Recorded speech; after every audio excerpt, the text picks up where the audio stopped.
Bonjour et bienvenue à tous dans cette tribune spéciale consacrée au décryptage de l'actualité sociopolitique et économique au Bénin. Bientôt 2 mois que Patrice Athanase Guillaume Talon a prêté serment pour son 2e mandat à Porto Novo, la ville capitale. 2 mois et le Bénin vit à l'ère de l'approfondissement des réformes qu'imprime le gouvernement de la rupture au visage tuméfié de cette république enfoncée jadis dans le sous-développement. Une transformation qui, bon gré mal gré, façonne un Bénin nouveau tant souhaité.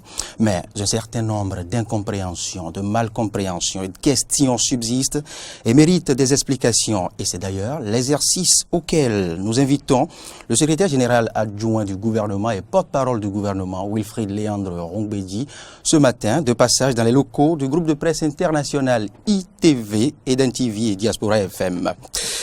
Et cet exercice, je ne serai pas le seul à le faire. J'ai le plaisir d'officier cette tribune avec mon confrère André Dossa de Canal 3 Bénin. Bonjour André. Bonjour Loris, bonjour chers amis téléspectateurs. Wilfried Léandre Rongbedi, bonjour. Bonjour monsieur Dossa, bonjour monsieur d'abord.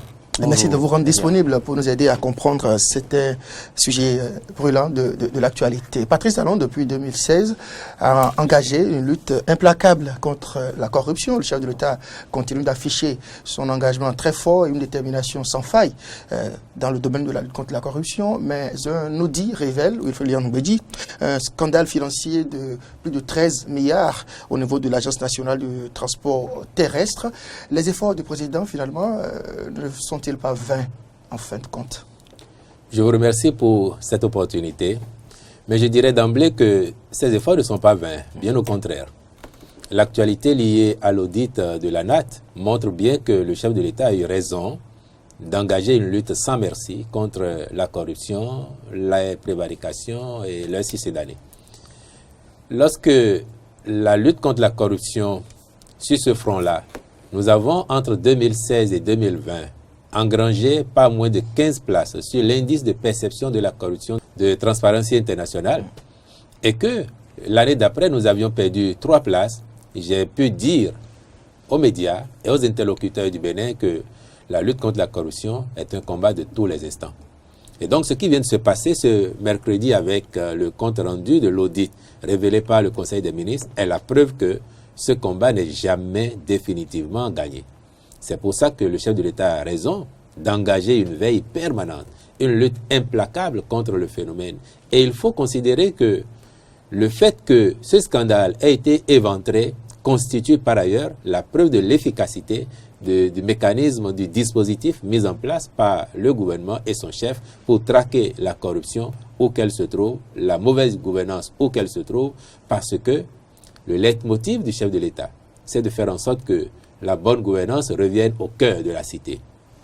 Il a l'habitude pour ce faire, pour convaincre les uns et les autres de dire que le Béninois qui vit dans le village le plus reculé sur notre territoire national, qui met 1 franc de ses maigres ressources dans la caisse nationale, a le droit d'exiger la bonne gouvernance de ces ressources-là. Et donc c'est pour ça qu'il n'y aura pas de cadeau à ce genre de comportement, cette tolérance zéro à la corruption, à la mauvaise gouvernance, tant que le président Patrice Talon est là. Et c'est cela qu'il a envie de léguer par ailleurs à la postérité, afin, dit-il lui-même, qu'au-delà de nos libertés, qu'au-delà de la démocratie, la défense de la bonne gouvernance devienne désormais aussi un impératif qui entre dans nos habitudes, afin que plus jamais le Bénin ne s'écarte des chemins de la bonne gouvernance.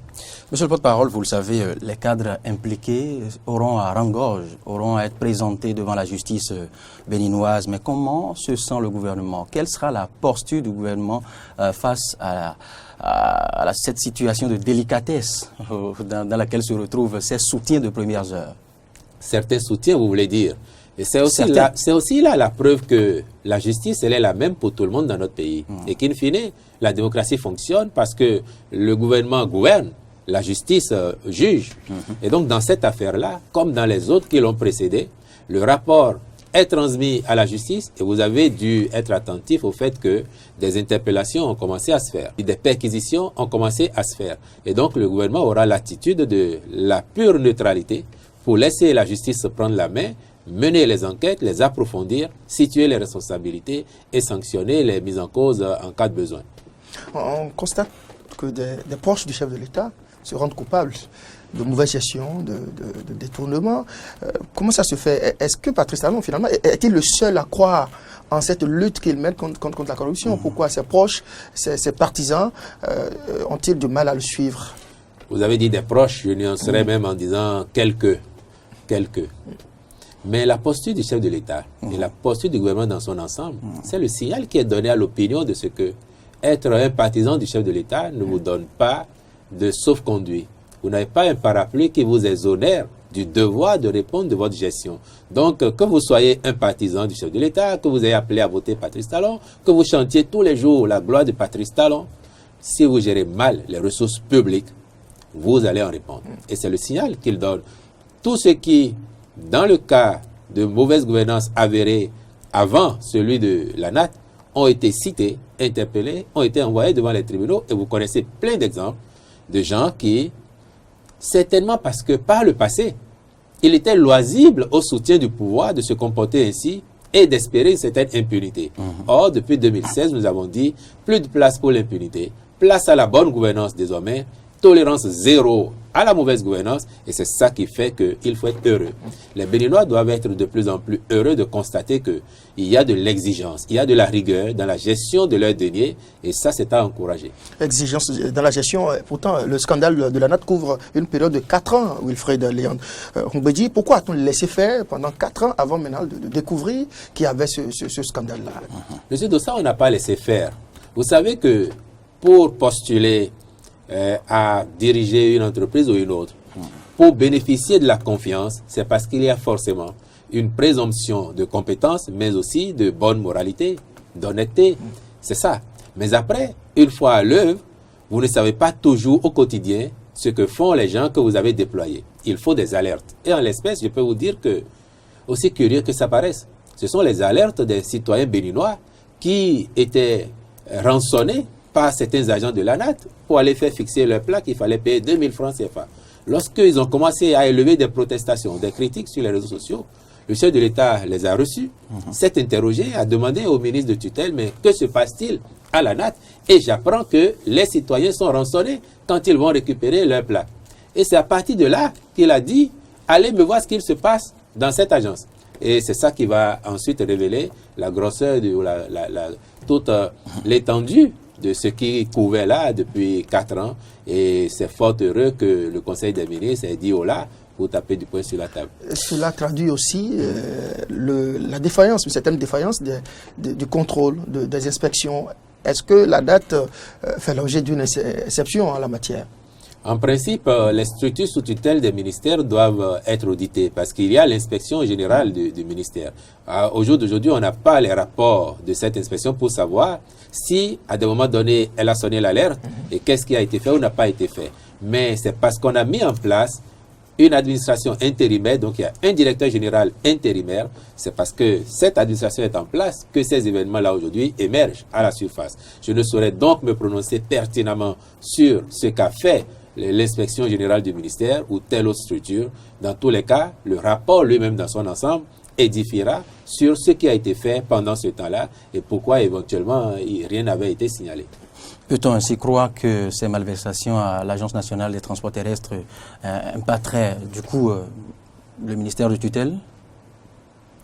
L'agence appartient à un ministère, mais ce qu'il s'est passé à la NAT ne veut pas dire que tous les responsables du ministère sont complices ou comptables de cela. C'est vrai qu'il y a une certaine responsabilité morale ou politique, mais après, encore faudrait-il que l'on ait eu effectivement connaissance. S'il y a par exemple des administrateurs qui ont bénéficié de versements indus, vous voyez qu'il y a une certaine défaillance de la part de l'organe même qui doit assurer par la gestion au quotidien, mais encadrer au moins globalement ce qu'il se fait. Valider le budget, regarder les états financiers, éventuellement. C'est pour ça que toutes les responsabilités seront situées et tous ceux qui, d'une manière ou d'une autre, ont contribué à ce scandale devront en répondre devant la justice. Le secrétaire général de la présidente de la République a sorti un communiqué hier à l'endroit des 2646 propriétaires de véhicules non dédouanés. Mais comment savoir que l'on fait partie justement de ces clients-là, de ces usagers?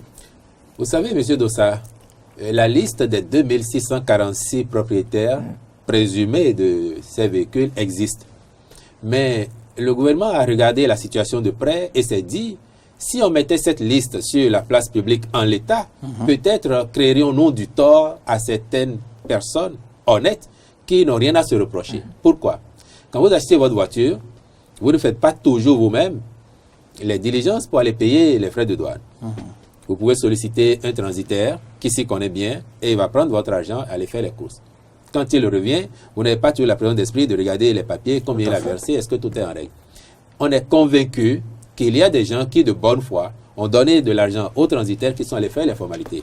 Mais si vous, M. Dossard, vous, M. Davo, si votre nom se retrouve sur cette liste, alors que vous avez fait toutes les formalités, vous avez libéré l'argent que le transitaire vous a demandé, et qu'on publie une telle liste avec votre nom, quel sentiment auriez-vous? Vous allez crier à l'injustice, vous allez dire, mais on m'a sali à vie, parce qu'aujourd'hui nous sommes à l'ère des réseaux sociaux. Si ça part, vous êtes bien connu comme journaliste, M. Dossard. J'imagine que si on voyait André Dossard, nombre d'internautes, nombre d'activistes vont dire, mais même M. Dossard fait partie de cette liste. Lui aussi. Mais la liste a l'avantage que devant chaque nom, il y a le numéro de téléphone, il y a l'immatriculation de la voiture, la date d'immatriculation, la date de mise en circulation et il y a le contact. Donc, ce qui va être fait en attendant, c'est que chacun va être appelé à venir faire la preuve de ce qu'il a effectivement versé. Mais dans tous les cas, c'est que dans la base, vous êtes considéré comme n'ayant pas versé les frais de douane. En ce moment-là, vous irez vous justifier ou rembourser dans les délais indiqués, faute de quoi maintenant on pourra rendre public éventuellement cette liste-là. Et puisqu'on ne parlera pas que de la lutte contre l'impunité, on va parler maintenant développement. Aménagement de 12 000 hectares de sites hydro-agricoles, monsieur le porte-parole du gouvernement. Le gouvernement prévoit l'aménagement et la mise en exploitation, je disais tantôt, de 12 000 hectares de sites hydro-agricoles dans différentes communes du Bénin. Quelle en est l'opportunité et à quelle fin? Oh, la question de l'opportunité ne devrait même plus se poser, monsieur Davo. Vous avez observé que entre 2016 et 2020, fin 2020, donc pour dire le premier quinquennat du président Patrice Talon, des efforts majeurs ont été entrepris dans le secteur de l'agriculture. Ce qui fait que nous enregistrons des performances de plus en plus positives, qui grimpent dans tous les domaines, aussi bien les produits d'exportation que les vivriers. Et en matière de vivriers, malgré la conjoncture actuelle sur les marchés, on sait que depuis 2018, nous sommes passés deuxième producteur de vivriers dans l'espace UEMOA. L'ambition du gouvernement, c'est de ne pas s'arrêter à ces bons résultats. C'est de faire encore plus. Et faire plus sollicite que l'on mette en place une politique encore plus volontariste, encore plus ambitieuse. C'est pour ça que, en allant demander la confiance de ses concitoyens, le président Patrice Talon leur a proposé dans son programme 21-26 de donner une impulsion nouvelle à l'agriculture à travers notamment le développement, la mise en place de grandes cultures et l'aménagement de 500 000 hectares de terre qui vont être ensuite cédés à des Béninois, des individus ou des coopératives qui vont les prendre en gestion. C'est déjà la manifestation de la réalisation de cette promesse qui consiste à engager les études, justement, pour 12 000 hectares déjà de terre autour de certaines de nos vallées, en attendant les autres faire les études. Et je peux vous dire qu'en pratique, elles ont commencé à faire les études pour savoir exactement dans telle localité comment nous maîtrisons l'eau, pour que les agriculteurs, à aucun moment, n'en manquent. Comment on fait pour que ce soit les meilleures spéculations compatibles avec cette terre-là qui soient ici déployées afin que les résultats, effectivement, soient au rendez-vous. C'est ainsi qu'il faut comprendre ça et c'est ainsi aussi qu'il faut lire ce qui a été fait en ce qui concerne les lycées techniques agricoles à construire, dont les études ont été lancées récemment pour le modèle économique à mettre en place, afin que ces lycées, une fois démarré leur activité, ils servent non seulement à la formation, mais aussi à la pratique, et que ce qui va résulter des efforts des uns et des autres à la pratique soit éventuellement commercialisés pour générer des ressources à ces lycées. Alors, ce projet de gouvernement nous fait penser à une initiative d'un gouvernement précédent où ministres et cadres étaient allés à l'assaut des terres cultivables en son temps, puis après, plus rien. Quel est aujourd'hui, est-ce que le gouvernement a déjà identifié les bénéficiaires de ces 12 000 hectares donc, de terres qui vont être mobilisés? Est-ce que les communes en question ont été identifiées en fonction de l'implantation des prochains lycées techniques et agricoles? Vous savez, M. Dossa, que ce gouvernement fait tout sauf de la politique spectacle. Et que les ministres, les cadres n'ont pas besoin d'aller s'afficher face caméra dans un champ pour montrer qu'ils contribuent à l'essor de l'agriculture béninoise. Nous faisons les choses dans les normes, avec beaucoup de rigueur et de sérieux. Et c'est ça, justement, qui permet d'engranger les résultats qui ont commencé à être observés dans notre pays. Le choix des espaces découle de données techniques, de données objectives sur la base desquelles les identifications, les déterminations de lieux et de communes ont été opérées. De même que les lycées techniques agricoles n'ont pas été retenus pour être implantés ici ou là par le fait du hasard, non. On a tenu compte de l'histoire agricole des communes, des potentialités, des terres disponibles, des cultures qui sont faites, et tout cela permet effectivement d'avoir des choix conséquents qui ne souffrent pas de faiblesse. C'est bientôt la rentrée au Bénin. Ces lycées sont les communes qui vont bénéficier de ces lycées sont-elles déjà identifiées? Combien de lycées, par exemple, vont ouvrir dès la rentrée prochaine? Et quel est le calendrier, quel est l'agenda d'implantation de ces lycées techniques? Non, les lycées, les communes où ces lycées vont être implantés sont connues. Au moins les 30 prochains lycées techniques agricoles modernes. Les communes sont connues, réparties dans tous les départements. À cette rentrée, sinon, parce que si vous avez été attentif au programme de campagne, sur la centaine de lycées prévus pour le quinquennat, une cinquantaine, lycées techniques agricoles, écoles de métiers de référence et lycées techniques existants à réhabiliter, un peu plus de 50, tout cela c'est pour l'horizon 2023.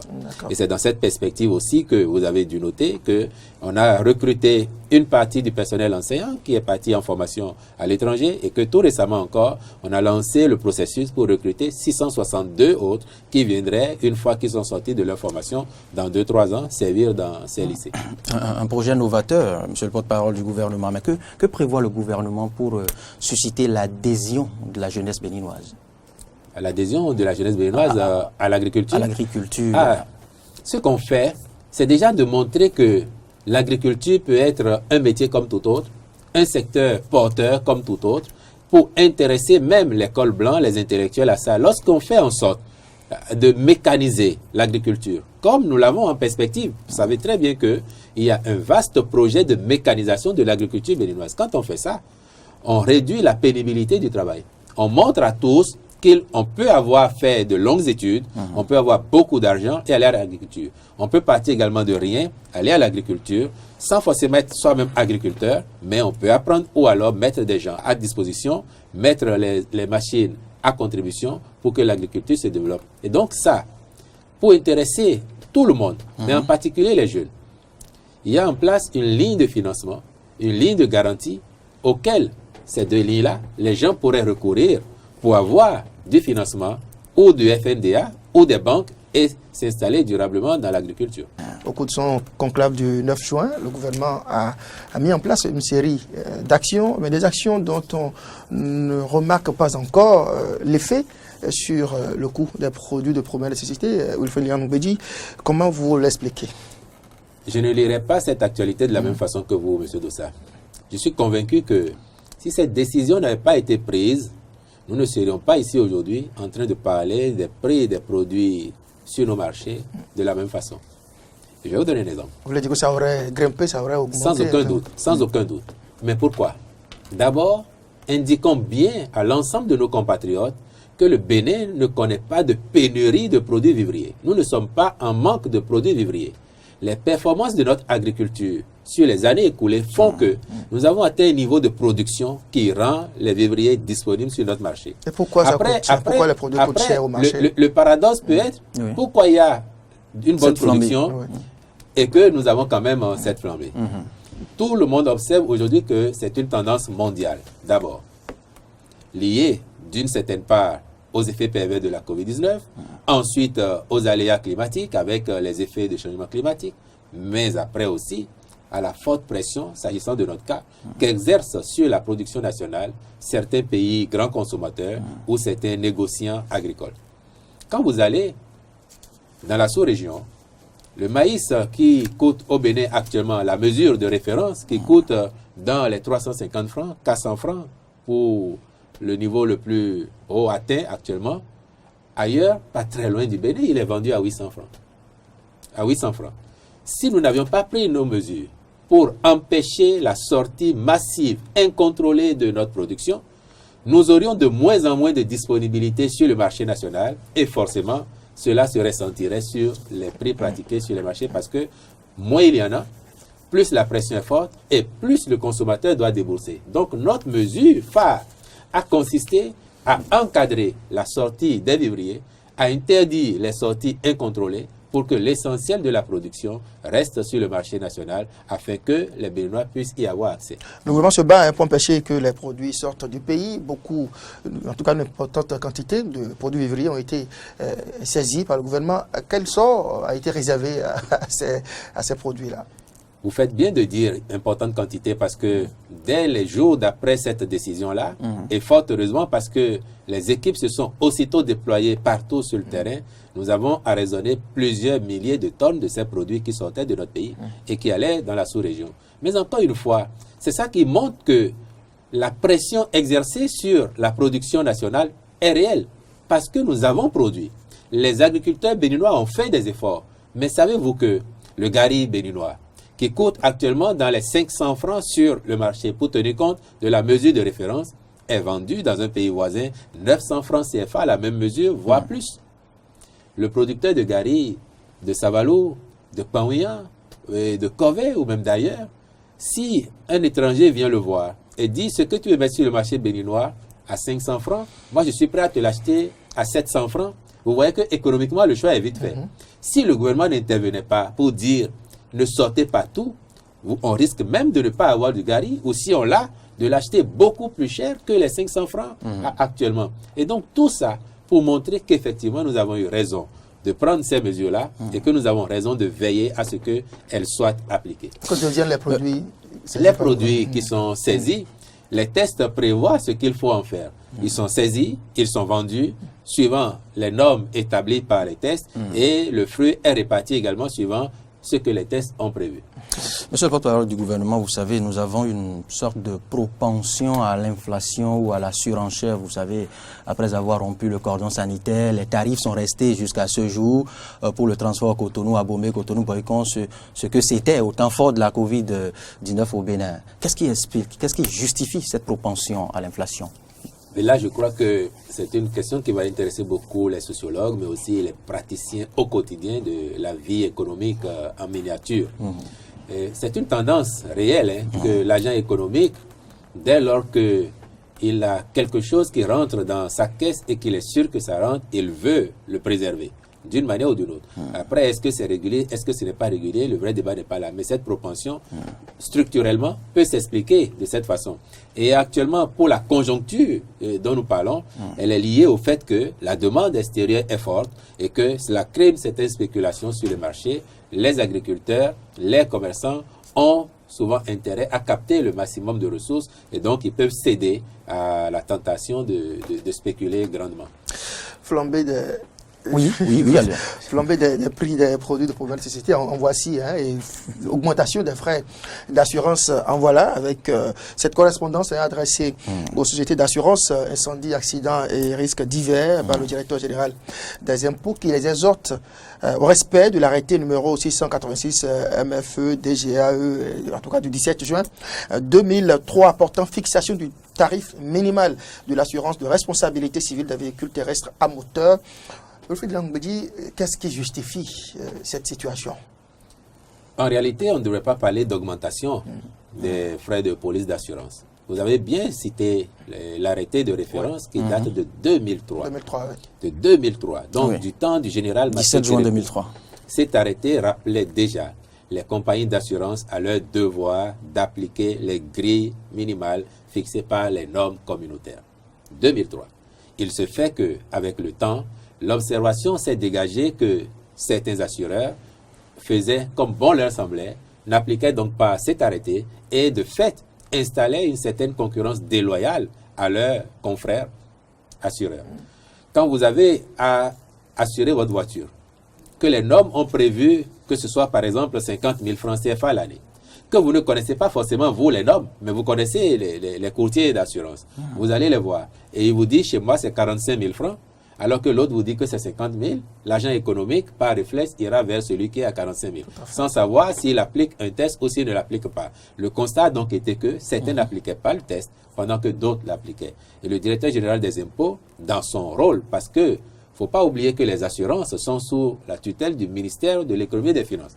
Le directeur général des impôts leur a écrit pour rappeler à leur conscience l'obligation de respecter l'arrêté de 2003. Donc, on n'a pas pris un nouvel arrêté. Cela veut dire qu'on n'a pas pu non plus décider d'une augmentation des taxes. S'il se fait que, dans la réalité, certains taux sont montés, c'est bien parce que des gens n'appliquaient pas le taux réel. Et ceux qui avaient l'habitude d'appliquer les vraies grilles, vous observerez qu'à leur niveau, il n'y a pas de changement. Si vous aviez l'habitude de vous assurer auprès de ceux qui déjà respectaient les normes, vous ne constaterez pas d'incidence. Si vous en constatez, interpellez votre assureur. Ça veut dire qu'anciennement, il n'appliquait pas la grille retenue. Oui, c'est dit que l'arrêté du 17 juin 2003 a souffert a manqué de vulgarisation. Comment cela s'explique-t-il? Non, ça fait 18 ans au moins. Oui. Ça fait 18 ans au moins que cet arrêté existe. Et aucun assureur sérieux ne vous dirait qu'il ne le connaît pas. Aucun. Il vous dirait qu'il ne le connaît pas. Mais vous voyez, tout à l'heure, vous avez parlé de spéculation. C'est une certaine façon de le faire. Mais cela ramène aussi à l'actualité de l'obligation de délivrer des factures normalisées. Puisqu'on entend bien dans l'opinion que cela génère une flambée des prix ici et là. Or, qu'est-ce qui est demandé aux agents, aux acteurs économiques, aux opérateurs économiques? Qu'est-ce qu'il leur est demandé? Donner des factures normalisées. C'est juste délivrer la facture d'achat à celui qui est venu, mais une facture aux normes que l'on peut vérifier. Vous et moi, le Béninois de l'intérieur du pays, comme celui qui vit à Cotonou, à Porto-Novo, quand vous allez dans une boutique et que vous achetez un produit, généralement vous payez la TVA. La TVA qui est collectée par l'entreprise ou l'opérateur économique, cette TVA n'est pas à lui. Elle doit retourner dans les caisses de l'État et le reverse. C'est pour ça d'ailleurs que eux-mêmes, lorsqu'ils ont fait des achats et qu'ils ont payé la TVA, il y a des possibilités de se faire rembourser ou ils ont parfois des crédits de TVA. On fait la compensation et ce qu'ils doivent reverser, ils le reversent. Si vous avez l'habitude de faire ça et que vous donnez des tickets ou des tickets de caisse ou des reçus ordinaires, pourquoi délivrer des factures normalisées devrait générer une augmentation des coûts? Pourquoi? À la vérité, vous observerez que certains collectaient la TVA et ne la reversaient pas. Et donc au détriment de l'État, mais aussi au détriment du consommateur auprès de qui ils ont collecté cet argent. Et c'est à accoutumer de cette pratique qui fait que la TVA collectée et non reversée restait dans leur caisse, se confondant de fait à leur patrimoine. Ils ont apparemment du mal à se défaire de ce qu'ils ont considéré pendant longtemps comme un acquis, et maintenant ils essayent de générer un surcoût au détriment du consommateur. Autrement, même la machine de facturation, j'y venais. Elle est remboursée, vous savez, monsieur Davo. Ah oui? Si vous achetez votre machine, 280 000 francs CFA, sur 3 ans, vous êtes remboursé. Mieux, le chef de l'État a discuté avec le ministre des Finances et ils ont retenu le principe même que pour les toutes petites entreprises assujetties à la taxe professionnelle synthétique, c'est au bout d'1 an que la machine est remboursée. Donc, mais quel est le processus de remboursement? Est-ce que cela est accessible? Tous ceux qui sont concernés savent bien quelles sont les démarches à faire à l'endroit de l'administration des impôts pour se faire rembourser. Mais mieux. C'est une bonne nouvelle. Mieux. Pour convaincre définitivement de ce que c'est remboursé. Et donc que c'est gratuit à l'arrivée. Et que cela ne doit pas entraîner une augmentation des coûts. Il y a une plateforme en ligne. Et si vous n'achetez pas la machine, vous allez sur cette plateforme dont l'adresse est www.e-mecef.impôt au pluriel sans accent, .bj. Vous créez votre compte sur cette plateforme et vous pouvez y aller chaque fois et délivrer des factures normalisées. Est-ce que vous avez déboursé de l'argent pour acheter une machine ou pour délivrer des factures? Et donc, pourquoi le fait de délivrer des factures normalisées devrait-il engendrer une augmentation des coûts? À la vérité, point n'est besoin d'augmenter les coûts si l'on délivre des factures normalisées, et tous ceux qui le font une application biaisée ou alors faisaient de la collecte de TVA sans la reverser et trouvent pour seul moyen de continuer à garder par devant eux une certaine part de la contribution des consommateurs en faisant comme ils procèdent actuellement. On évolue dans cette émission spéciale pour décrypter, consacrée au décryptage de l'actualité sociopolitique et économique au Bénin. Nous allons maintenant nous intéresser à la célébration de l'anniversaire de la session à l'indépendance du Bénin, le 1er août 2021. Monsieur le porte-parole du gouvernement, devrons-nous nous attendre à une célébration sobre à l'image de la précédente? Déjà, vous savez que la précédente, nous aurions tellement aimé avoir une célébration faste, pour montrer d'abord que nous marquions les 60 ans d'accession à l'indépendance, 60 ans de fête nationale, mais aussi le fait que nous avons commencé à vivre une renaissance de notre pays. Un changement positif de paradigme, la naissance d'un nouvel état d'esprit que nous devons entretenir, et donc l'année dernière aurait pu être l'occasion de célébrer tout cela. Mais le contexte de Covid a fait que on est obligé, en étant responsable pour préserver la santé des populations, de faire à minima, c'est ce qui a justifié cette cérémonie sobre, mais ô combien belle, que nous avions connue l'année dernière dans l'enceinte de la présidence de la République. Cette année, les données ont-elles fondamentalement changé?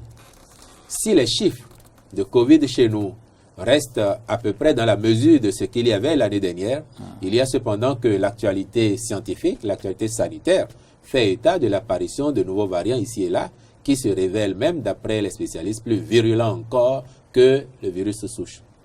Dans ces conditions, pourrions-nous prendre des risques inconsidérés en autorisant une célébration faste avec des milliers de Béninois rassemblés sur le boulevard de la Marina ou sur la place de l'Étoile Rouge? Le choix du gouvernement, c'est un choix responsable de dire, n'ayant pas de prise réelle sur l'actualité de ces variants-là, ne sachant pas à quoi elles pourraient exposer les populations béninoises, nous ne prendrons pas non plus de risques inconsidérés cette année. Voilà pourquoi la même sobriété que l'année dernière sera de mise à l'occasion de cette célébration. Pourtant, des spectacles sont organisés au Bénin, des matchs de football se déroulent. D'ailleurs, il y a même un match international également prévu au Bénin. Pourquoi le gouvernement craint-il à ce point la Covid, alors que ces mesures, notamment le cordon sanitaire et d'autres mesures qui ont accompagné, ont porté leurs fruits et ont été d'ailleurs saluées par d'autres pays? Bien sûr, M. Dossa, vous voyez que le gouvernement fait un alliage responsable pour maintenir les grands équilibres. Si on permet que des activités reprennent, c'est parce qu'on sait très bien qu'il faut que les gens vivent. Mais vous avez vu aussi que la sensibilisation n'a jamais manqué. On continue à appeler au respect des gestes barrières. La campagne de vaccination est en cours, mais cela ne suffit pas pour que nous prenions la décision de considérer que tout est sous maîtrise et que désormais, ça y est, on peut vivre comme on le faisait avant. Voilà pourquoi, de façon responsable, ce choix il a été fait. Avec faste ou pas, je veux savoir si cette célébration nous permettra de vivre l'inauguration de certaines infrastructures, l'ouverture du palais par exemple au public, la grande Amazon derrière le palais. Qu'est-ce qui est prévu malgré tout autour de cette célébration? Je vois qu'il vous tarde de pouvoir contempler et admirer cette belle statue de l'Amazone. Un hommage à toutes les femmes béninoises d'hier, d'aujourd'hui et de demain. Et tout ce qui va autour de la présidence de la République qui anoblit cet espace-là. Prenez un peu votre mal en patience et puis vous aurez l'occasion de l'apprécier grandeur nature. Monsieur le porte-parole, je voudrais croire que la Covid-19 seule justifie en grande partie la sobriété de la célébration du 1er août. Est-ce qu'on peut se permettre, à travers votre exposé, de croire que le Bénin, que les différents variants dont il est question actuellement sont présents au Bénin? Non. Au jour d'aujourd'hui, nous n'avons pas de données avérées de la présence de ces variants. Mais on sait que le risque existe à partir du moment où des Béninois voyagent et reviennent. des étrangers quittent ailleurs et viennent chez nous. Voilà pourquoi on ne veut pas prendre de risques. Souvenez-vous, monsieur Davo, il y a 1 an et demi, lorsque la pandémie a émergé, le Bénin a attendu quelques semaines avant de connaître son premier cas. Et on a bien vu que c'était parmi les gens qui rentraient au pays que c'est arrivé. Nous avons maintenant l'expérience de ces choses-là et nous ne prendrons pas de risques plus qu'il n'en faut. Nous n'allons pas exposer les Béninois. Mieux vaut tard, c'est bien mieux que de rester prudent. Vous vous l'avez dit, monsieur le porte-parole du gouvernement. On va évoluer. André Dossa, nous allons maintenant nous ouvrir au marché des titres. Tout à fait. Le Bénin a récemment établi un nouveau record de rendement sur la maturité 3 ans à la suite de l'eurobond dans le cadre des émissions des obligations de relance. Qu'est-ce qui explique, Wilfried Lian-Ngwedi, le succès du Bénin sur le marché des titres? Mais je crois que vous connaissez le pourquoi. En tout cas, vos confrères économiques connaissent le pourquoi. Le pourquoi, c'est que nous avons osé faire les réformes qu'il fallait pour engager la transformation structurelle de l'économie béninoise. Et nous avons osé assainir la gestion des finances publiques. La gestion de la dette par le Bénin est saluée de par le monde, par les organismes les plus réputés. Et donc, nous avons une belle signature économique qui fait que la dynamique impulsée par le président de la République, portée par le ministre de l'économie et des finances, nous crédite effectivement d'être un bon élève et que partout où nous allons, il suffit de manifester l'ambition. Il y a des réponses positives qui sont là, qui attendent, et l'on peut tous s'en féliciter. Mais comment le Bénin en est-il arrivé là? Quels sont les signaux, quels sont les éléments constitutifs de ce succès sur le marché des titres? Mais c'est déjà parce que nous avons eu le courage, tous ensemble, ce n'est pas que le gouvernement, l'ensemble des Béninois, nous avons eu le courage de considérer qu'il fallait sortir enfin des sentiers battus. Considérer que les progrès ou les petits pas que nous avions faits en 55 ans avant l'arrivée de Patrice Talon n'ont pas suffi à nous porter au développement souhaité. Et le diagnostic a été fait qu'il nous fallait ensuite, pour provoquer l'avènement du renouveau économique, agir sur l'économie structurelle de notre pays. Et c'est pour ça que nous avons commencé à sortir progressivement des méthodes artisanales de gestion de l'économie, des finances publiques. Nous avons assis plus de transparence, plus de rigueur, fait les réformes courageuses qu'il faut, et c'est tout cela aujourd'hui qui nous vaut ce retour d'ascenseur, si on peut ainsi dire, qui fait que nous sommes crédibles sur les marchés et que beaucoup de partenaires saluent la bonne tenue de notre économie. Et vous avez noté par exemple que même partant de Covid, doublé de fermeture pendant longtemps des frontières avec le Nigeria, le Bénin a été l'un des rares pays au monde sur l'année 2020 à sortir à l'atterrissage avec un taux de croissance positif. Voilà. Nous allons parler maintenant d'éducation, Laurie, si vous le voulez bien. Pourquoi le gouvernement a-t-il soumis les établissements privés, par exemple, à la délivrance de la facture normalisée? Alors, je venais, on dirait que j'ai anticipé sur votre question, puisque j'ai parlé tout à l'heure des factures normalisées.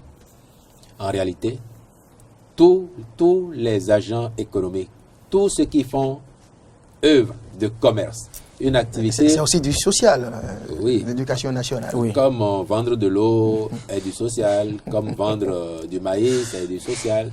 Bon, même si les produits agricoles ne sont pas encore concernés à ce niveau-là, mais tous ceux qui font des activités à caractère économique calibrées ont le devoir de le faire.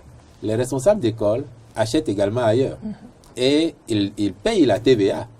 Ils peuvent aspirer à la compensation de la TVA ou à des crédits de TVA. Si les données ne sont pas objectivement appréciables pour déterminer effectivement ce qui leur est dû, comment pensez-vous que l'administration fiscale puisse leur reverser éventuellement leur crédit de TVA? Cela n'est pas possible. Et c'est pour ça que, à partir du moment où ils encaissent, ils délivrent des factures, il faut qu'ils fassent comme l'ensemble des autres, c'est-à-dire délivrer des factures normalisées. Et là encore, j'ai démontré tout à l'heure que l'obligation de délivrer des factures normalisées n'entraîne pas la nécessité d'augmenter les coûts. Et donc, en faisant ça, personne ne demande à une école privée d'aller augmenter les frais de scolarité et les frais de contribution. De quoi dispose le gouvernement pour vérifier si vraiment les frais de scolarité ne seront pas augmentés, s'il n'y aura pas des taxes connexes, comme ça vient le faire certains établissements? Non, déjà, ces établissements ne sont pas assujettis à la TVA. il faut le savoir. Bien sûr. Les factures normalisées, c'est pour que l'on sache exactement quel est le niveau de TVA collecté ou que l'État doit recouvrer sur ses débiteurs, les entreprises, les agents, les opérateurs économiques. Les écoles sont exemptées de TVA pour les frais de scolarité. Maintenant, si vous avez une autre activité, vous faites un autre commerce à côté, c'est différent. Mais frais de scolarité, il n'y a pas de TVA dessus. Donc, qu'est-ce que vous voulez collecter sur le parent d'élève qui a inscrit son enfant à l'école? Il n'y a pas de TVA pour envoyer son enfant à l'école. Qu'est-ce que vous voulez collecter sur ce parent que vous allez reverser? Rien du tout. Par contre, vous êtes une école. Vous prenez les contributions. Mais vous voulez faire du transport de vos écoliers ou de vos élèves. Vous allez acheter des bus. Vous payez la TVA. Oui. Vous payez la TVA. Vous pouvez aspirer à un remboursement de TVA. Il faut que l'administration fiscale ait les bases les plus objectives possibles pour savoir ce que effectivement elle doit vous retourner. Pour pouvoir faire le point.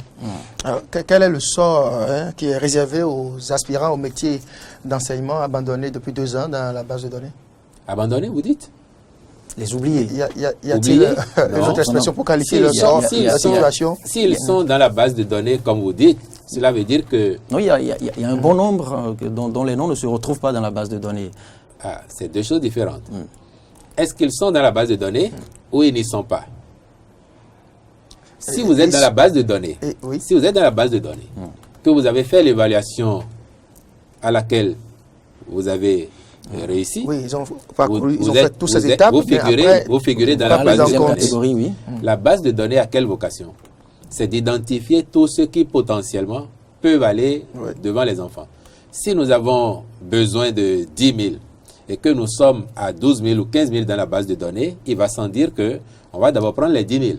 S'il y a des défaillants, on ira vous chercher. Si l'année d'après, le besoin grandit, on ira également puiser dedans. Donc, je considère que ceux dont vous parlez se retrouvent possiblement dans ce Pourquoi cas. ne pas limiter au nombre de l'effectif dont on a besoin et aller au-delà pour C'est que- toujours un risque, Monsieur Dossa. Si vous êtes un État responsable et que vous savez que certains de nos compatriotes sont si attachés à Cotonou, à Porto Novo, que lorsque vous les envoyez à Boycon, certains y vont et au bout de quelques jours, ils rentrent. Alors, peuvent-ils Or, espérer néanmoins être pris en compte, peut-être, je ne sais pas à quelle échéance, par le gouvernement? mais dès que le besoin est là et qu'ils remplissent les conditions, ils peuvent espérer être sollicités, bien sûr.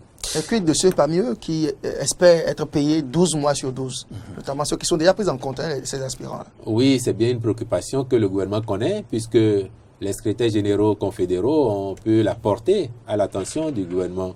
Et si demain une décision est prise à cet effet, vous la connaîtrez. Dans tous les cas, si le gouvernement a les moyens aujourd'hui de payer 12 mois sur 12 à ces aspirants, c'est avec beaucoup de bonheur qu'il le ferait. Si on ne le fait pas, ce n'est pas parce qu'on ne le veut pas. Tout le monde sait maintenant qu'il y a des priorités, il y a plein de secteurs qui nécessitent des investissements, autant que les aspirants ont envie qu'on leur donne les 12 mois. Donc l'État et le gouvernement font les arbitrages qu'il faut et font les affectations aussi qu'il faut. Si demain les conditions sont remplies, c'est avec bonheur, comme je disais, qu'on paierait 12 mois sur 12. Monsieur le porte-parole, à quoi doivent-ils s'attendre maintenant, ceux-là qui viennent de faire les 2 ans d'expérience sacerdotale dans l'enseignement? L'enseignement lui-même, c'est déjà un sacerdoce. Et il y en a qui viennent de faire 2 ans, il y en a qui y sont depuis 30 ans, depuis 20 ans, et ils accomplissent le même sacerdoce. Ceux qui ont fait 2 ans, si le cœur leur dit de continuer, et tant que nous avons besoin de mettre les enseignants à la disposition de nos enfants, ce qui est le cas, ils seront sollicités. Libre à eux ensuite de dire oui, moi l'expérience m'étend, je veux continuer, ou bien je ne veux plus. Et en ce moment, on donnerait la chance à ceux dont vous parliez tout à l'heure, qui seraient dans la base de données et qui n'ont pas encore été invités. J'ai envie de savoir, comment va la vice-présidente? Madame Talata, Oui. mais elle va très bien. Vous avez dû la voir récemment sur les écrans de télévision à l'occasion d'activités en sa qualité de grande chancelière. On l'a de vu l'Ordre national du décorer Bénin. justement un ambassadeur, et puis ça s'arrête là. Elle doit s'ennuyer un peu, non? Pourquoi, vous pensez? Parce qu'il n'y a pas de contenu dans son portefeuille. Ah bon? La Constitution a défini le poste de vice-président de la République et le contenu de ses attributions. Et je peux vous dire que Mme Talata ne s'en plaint pas du tout. Vous pensez qu'elle s'ennuie parce que vous ne la voyez pas au quotidien dans une activité ici ou là. Nous avons prévu dans la Constitution que le vice-président soit en fait un réserviste, mais qu'il soit prêt à intervenir à tout moment, exactement comme vous, André Dossa, qui êtes passionné de football. Vous savez que vous pouvez être sur le banc, mais être prêt à être sollicité à tout moment, parce que le titulaire, sur l'aire de jeu, a peut-être un bobo. C'est le survivant désigné, quoi. Alors, pourquoi est-ce qu'il fallait peut-être pas revoir un peu le cadre juridique pour faire d'elle peut-être la suppléante du chef d'État? On sait que Patrice Talon, depuis qu'il est au pouvoir, quand il est absent, il n'y a pas de conseil des ministres. Pourquoi, mais vous savez pourquoi? Mais vous savez faire en sorte, par exemple... Non, dites-le nous. Vous ne savez pas pourquoi? Dites-le nous. Patrice Talon, c'est un Béninois, et il a observé, comme nous tous, la pratique au cours des 10 années avant lui, où il est arrivé régulièrement à un chef d'État, chef du gouvernement, de vous dire: je n'étais pas au courant de telle ou telle décision quand elle a été prise. Or, c'est la responsabilité du chef du gouvernement. C'est lui, toutes les décisions prises en Conseil des ministres, c'est d'abord la responsabilité du chef du gouvernement. Et donc, le président Patrice Talon a fait le choix pour assumer ses fonctions, montrer à l'opinion que lui, il est responsable d'assumer. Et donc, quand il est là, il y a conseil. Quand il n'est pas là, et l'équipe est suffisamment informée de cela, suffisamment sensibilisée, personne ne se plaint de cela. Et la République fonctionne mieux d'ailleurs. Oui, mais pourquoi cette définition atypique des attributs de la vice-présidence, monsieur le porte-parole du gouvernement? Elle n'est pas atypique, cette définition. Vous savez, quand on considère une structure, une entreprise, quand on parle du président de l'entreprise ou du directeur ou de son adjoint, l'adjoint, c'est celui qui est à même de jouer la suppléance. Mais elle n'est pas atypique. Il y a des pays dans lesquels le poste de vice-président a un autre contenu. Par exemple, le vice-président est membre du gouvernement. Comme le chef de l'État est chef de gouvernement, le vice-président est membre du gouvernement. À ce titre, il ne prend pas au Conseil des ministres. Il peut aller sur le terrain au quotidien, faire des actions, aller représenter le chef de l'État ici ou là. Il y a d'autres pays aussi, et c'est le cas du Bénin, où le vice-président n'est pas membre du Conseil des ministres. Nous avons aussi tenu compte de l'histoire du Bénin, parce que vous devez savoir qu'il y a déjà eu une telle expérience. En avançant, il faut regarder parfois d'où l'on vient, corriger les erreurs pour éviter qu'elles se répètent. Et donc nous avons fait ce choix-là. Du reste, dans la constitution du Bénin, il est dit que le vice-président peut également remplir toutes les autres fonctions que le chef de l'État lui confie. Attendez de voir, c'est 5 ans. Vous avez dit que le mandat a commencé il y a à peine 2 mois. Attendez de voir. J'ai une dernière question sur le Nigeria. Monsieur le porte-parole du gouvernement, le Nigeria, le président nigérian qui ne cache plus sa volonté de concurrencer le Bénin sur le transport du pétrole nigérien et qui investit beaucoup en ce moment dans son pays. Comment le gouvernement béninois réagit face à cette actualité? Mais cela doit vous réjouir, vous les journalistes, de savoir que le Bénin fait envie désormais plutôt que pitié. Nous faisons envie parce que nous commençons à faire les choses sérieusement, parce que nous sommes plus crédibles.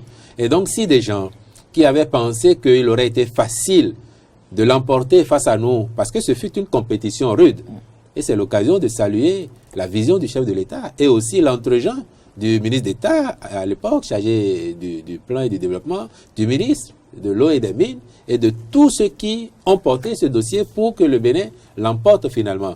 Nous regardons tout cela avec beaucoup d'à-propos, en considérant que nous avons commencé à bien faire les choses, et cela nous encourage à les faire davantage bien.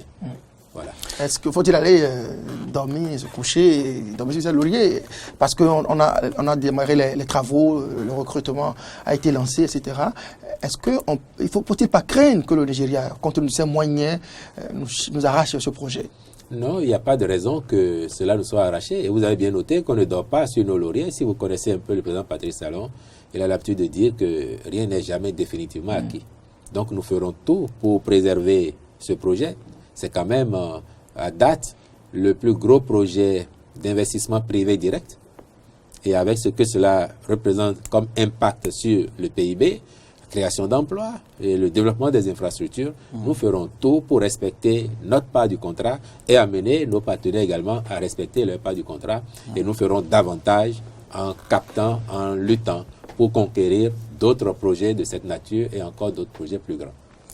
Oui, je dirais une dernière précision à avoir du porte-parole du gouvernement. On a vu le rapport de l'équipe sortante de la Sénat qui fait état de certaines recommandations, et au lendemain de la présidentielle qui a vu le chef de l'État rempiler, monsieur le porte-parole du gouvernement, que prévoit le gouvernement de Patrice Talon au cours de ce second mandat ou de ce deuxième mandat pour, je dirais, calmer l'atmosphère, pour revenir quelque peu aussi sur les réformes chrysogènes d'alors? Mais vous avez régulièrement entendu le chef de l'État exprimer sa disponibilité à discuter avec tous les Béninois, tous les acteurs. Après, il faut qu'en face, il y ait aussi des gens qui veulent bien discuter. Le chef de l'État, il est tout à fait disponible. Si vous connaissez un Béninois qui a envie de le rencontrer, qui a envie de lui parler, dites-lui de faire comme les autres qui ont compris que il ne servait à rien de dénier la réalité, d'être dans le déni de la réalité. Le déni de la réalité pour certains, c'est de ne pas considérer depuis 5 ans que Patrice Talon est président du Bénin. Et le déni aussi, là encore, on peut même l'excuser. C'est pour certains de ne jamais voir qu'il y a une certaine dynamique en cours dans notre pays, que les choses changent. Et donc de vouloir continuer à faire suivant les paradigmes passés, suivant les méthodes passées. Il faut juste appeler les uns et les autres à considérer que la République du Bénin est au-dessus de chacun de nous tous. C'est d'elle que nous procédons et nous devons tout lui rendre. Merci, monsieur le porte-parole du gouvernement, Wilfried Léon Ngoudi, pour la disponibilité. André Dossa, merci. Merci, Loris Davor. Merci, Wilfried Léon Ngoudi, porte-parole du gouvernement, secrétaire général adjoint du gouvernement. Merci d'être venu expliquer à l'opinion publique, à nos téléspectateurs, ces sujets qui défraient la chronique. On a notamment abordé le scandale à la NAT, à l'Agence nationale des transports terrestres. On a parlé également éducation, mais aussi l'augmentation des prix des produits de première nécessité. Merci d'être passé sur ce plateau. Merci à vous, monsieur Davor, de m'avoir accompagné. Au revoir.